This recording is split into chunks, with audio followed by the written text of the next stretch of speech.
வணக்கம் நண்பர்களே. Welcome to the spark taxis channel.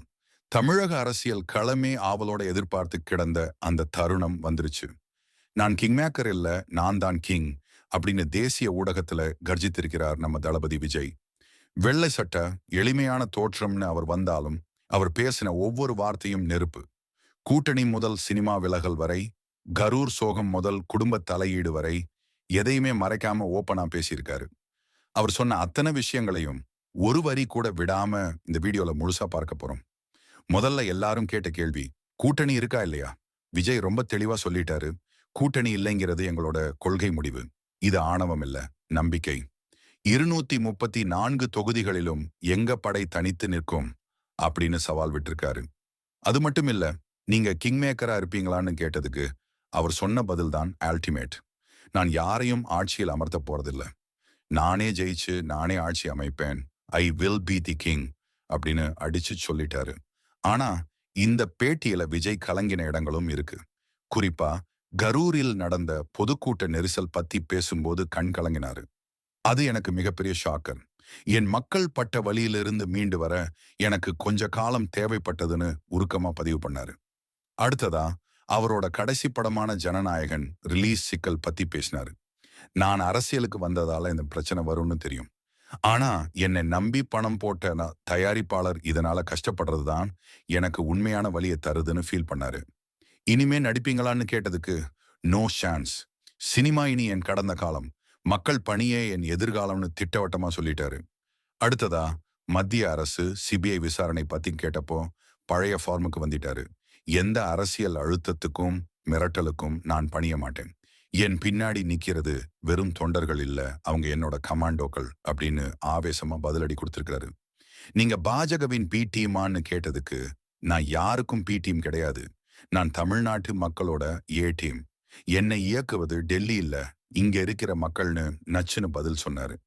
அதே போல தன்னோட எதிரி யாருன்னு சொல்லும்போது பிரிவினைவாதம் பேசுறவங்க கொள்கை எதிரி, ஊழல் பண்றவங்க அரசியல் எதிரின்னு தெளிவா பிரிச்சு மேய்ஞ்சிட்டாரு. ஆளுநரை வச்சு அழுத்தம் கொடுத்தா என்ன செய்வீங்கன்னு கேட்டப்போ, மக்களால் தேர்ந்தெடுக்கப்பட்ட அரசுக்குத்தான் அதிகாரம் இருக்கணும், நியமிக்கப்பட்டவங்களுக்கு இல்லைன்னு ஆளுநருக்கும் ஒரு குட்டு வச்சாரு. சரி, ஆட்சிக்கு வந்தா என்ன செய்வாரு? அவரோட கொள்கை என்ன? முக்கியமா தமிழ்நாட்டுக்கு இருமொழி கொள்கை தான் சரி, தமிழ் மற்றும் ஆங்கிலம் போதும், 3வது மொழியை திணிக்க கூடாதுன்னு உறுதியா சொன்னாரு. அதே போல பிறப்போக்கும் எல்லா உயிர்க்கும் இதுதான் என் கட்சியின் ஒரே மந்திரம், எல்லோரும் சமம்னு தெளிவுபடுத்தினாரு. ஆட்சி முறை பத்தி பேசும்போது என் ஆட்சியில நிழல் முதலமைச்சர்கள் இருக்க மாட்டாங்க.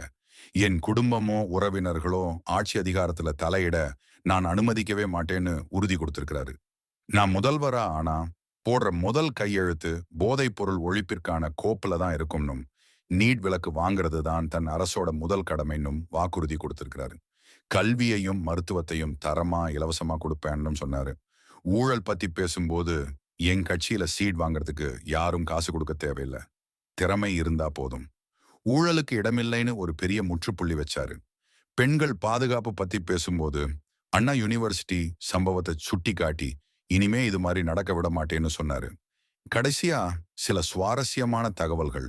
தன்னோட ரோல் மாடல் யாருன்னு கேட்டப்போ பாலிவுட் நடிகர் ஷாருக் கானோட பேச்சாற்றல் தனக்கு ரொம்ப பிடிக்கும்னு சொன்னாரு. தன்னை கூத்தாடின்னு சொல்றவங்களுக்கு எம்ஜிஆர், என்டிஆர், ஏன் உக்ரைன் அதிபர் ஜெலன்ஸ்கி கூட நடிகர் தான். கேமரா முன்னாடி நடிக்கிறது வேற, மக்கள் முன்னாடி உண்மையாக இருக்கிறது வேறன்னு பதிலடி கொடுத்தாரு. பேட்டியோட முடிவுல இணையத்துல மாற்று கருத்து உள்ளவங்களை தரக்குறைவா பேசாதீங்க, அது என் மனசை நோகடிக்கும்னு தொண்டர்களுக்கு அட்வைஸ் பண்ணாரு. முதல் முறை வாக்காளர்களிடம் 50 வருஷமா பார்த்ததையே பார்க்காதீங்க, மாற்றத்திற்காக என்னை நம்பி ஒரு முறை வாய்ப்பு கொடுங்கள், நான் ஏமாற்ற மாட்டேன்னு சொல்லி முடிச்சிருக்கிறாரு. இதை நான் ஒரு ஒத்திகை பேட்டியா தான் பார்க்கிறேன்னு சிம்பிளா சொல்லி முடிச்சிட்டாரு தளபதி. மொத்தத்துல ஒரு முழுநேர அரசியல் தலைவரா தன்னை இந்த பேட்டியில ஆணித்தரமா நிரூபிச்சிருக்காரு விஜய். விஜயோட இந்த துணிச்சலான பேட்டி பத்தி நீங்க என்ன நினைக்கிறீங்க? அவர் சொல்ற மாதிரி தனித்து நின்னு ஜெயிப்பாரா? உங்க கருத்துக்களை மறக்காம கீழே கமெண்ட்ல சொல்லுங்க. இந்த வீடியோ உங்களுக்கு பிடிச்சிருந்தா லைக் பண்ணுங்க. இதே மாதிரி அப்டேட்களுக்கு நம்ம சேனலை சப்ஸ்கிரைப் பண்ணிடுங்க. இந்த வீடியோவை முழுசா பார்த்ததுக்கு ரொம்ப நன்றி. அடுத்த வீடியோல சந்திப்போம். வணக்கம்.